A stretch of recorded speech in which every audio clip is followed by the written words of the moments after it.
Welcome to New Sky TV. The internet is in an uproar. Kissing scenes have become a prison.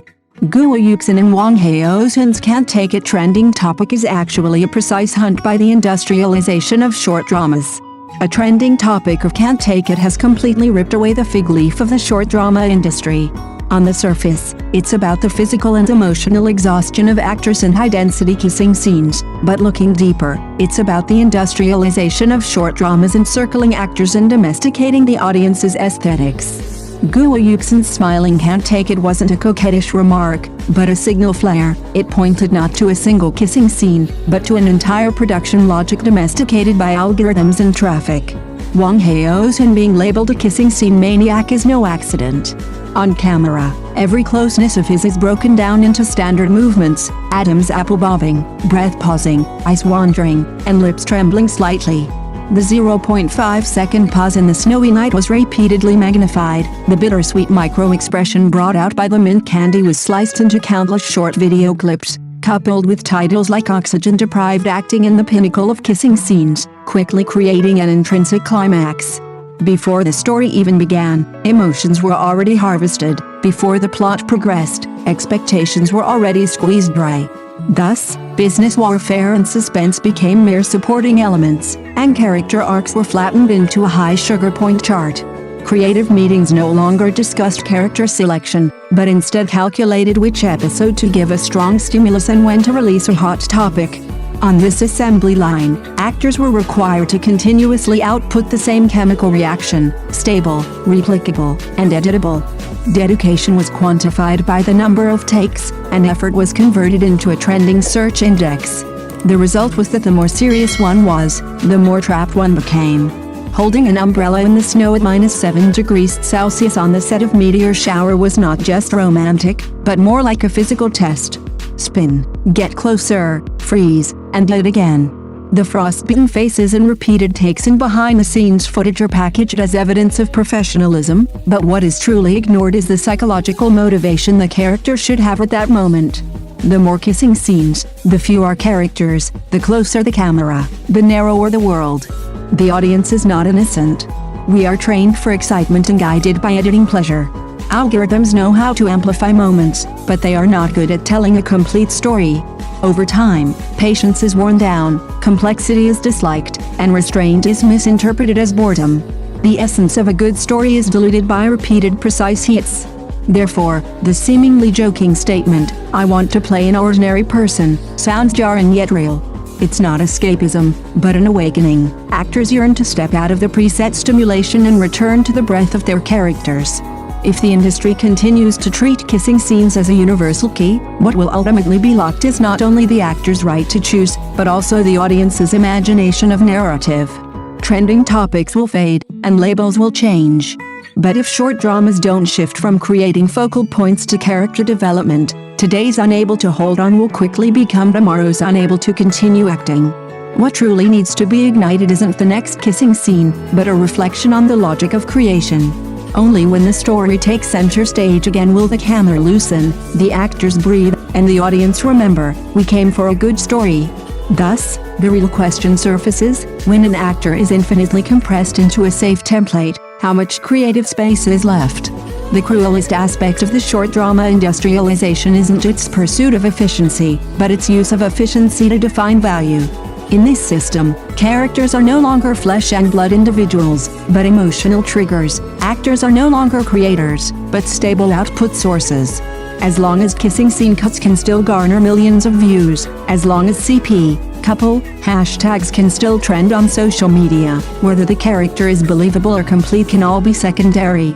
This is why the more Wang Haozhen tries to break through, the more easily the system corrects him.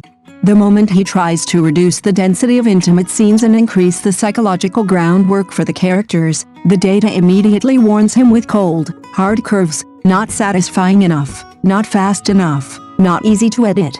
The market won't explicitly reject you, but it will use traffic to silently force you to turn back. Over time, actors are forced to repeatedly tug at the conflict between self-expression and survival rules, until compromise becomes a habit. Yuxin's statement, "I can't take it anymore," precisely exposes the hypocrisy of this game. She wasn't complaining about the intensity of a particular kissing scene, but inadvertently pointing out a fact: when intimacy becomes a forced output KPI, the emotion itself becomes distorted. Viewers see sweetness and desire, but actors endure highly stylized physical management and emotional exhaustion.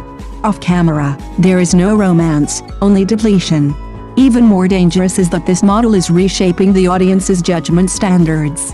More and more people are starting to use whether they kiss, whether they dare to kiss, and how sweet to measure the quality of a drama, substituting the number of kissing scenes for narrative quality, and using the popularity of the couple to cover up the depth of the characters.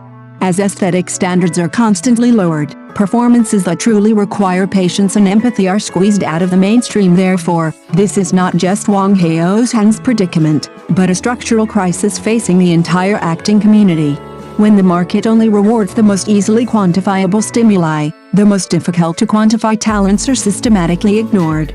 In the end, what remains is not the best actors, but the actors most suitable for editing. If short dramas once gave newcomers a chance, now they are repeatedly locking them with the same key. Actors are trapped in labels, audiences are trapped in sensational moments, and creation is trapped in algorithms. What truly needs to be unlocked is not the next, more intense kissing scene, but a renewed respect for the characters, the story, and the performance itself. Otherwise, the end result of not being able to withstand it is not a successful transformation, but the entire industry suffocating. The answer is already faintly visible, but no one is willing to face it. When kissing scenes become the only amplified value anchor, the actor's career lifespan is quietly compressed. The fast pace of short dramas, which should be a choice of narrative form, has been distorted by industrial logic into a cruel selection process, leaving only characters that work immediately and thrills that get you hooked instantly. Today you're the ceiling of kissing scenes, tomorrow you might be overshadowed by younger, bolder, and more frequent substitutes. Algorithms don't care about sentimentality, they only recognize novelty. This is the most ironic part. What's truly rare about Wang Haozhen isn't his daring to kiss, but his ability to quickly adjust the character state across different themes. His restraint and exhaustion as a narcotics officer, his ostentation and self-destruction as a period opera singer, and the calculation hidden beneath his smile as a figure within the system all require long-term setup and a complete narrative. But the short drama industry doesn't need these, it needs emotional symbols that can be quickly consumed, quickly copied, and quickly forgotten. Thus, ordinary people become a luxury. In the current market context, ordinary means not exciting, not extreme, and difficult to edit, which also means not being recommended. Once an actor chooses to restrain themselves, they are labeled as not intense enough, not sweet enough, or not understanding the audience. Over time, creation ceases to be expression and becomes pandering, performance ceases to be shaping and becomes mere cooperation. A deeper layer of damage lies in the shift in industry power. When discussion forums are filled with questions like, was that kissing scene worth the ticket price? Did she move her Adam's apple? And who dared to do it? The space for discussion about character arcs, narrative logic, and thematic expression is completely squeezed out. Creators gradually learn to avoid the important issues, and audiences gradually abandon deep expectations, plunging the entire ecosystem into a low-intensity but high-frequency drain. And once this drain becomes the norm, genuine breakthroughs become dangerous. Actors fear failure, platforms fear declining data, and investors fear missing out on opportunities. Everyone seeks stability, resulting in collective stagnation. It appears lively, but is actually barren. Therefore, the end of this hunt is not the success or failure of a particular actor's transformation, but whether the industry is still willing to pay for complexity. Does it still allow an actor to complete a performance with just their eyes, pauses, and silence, without strong stimuli?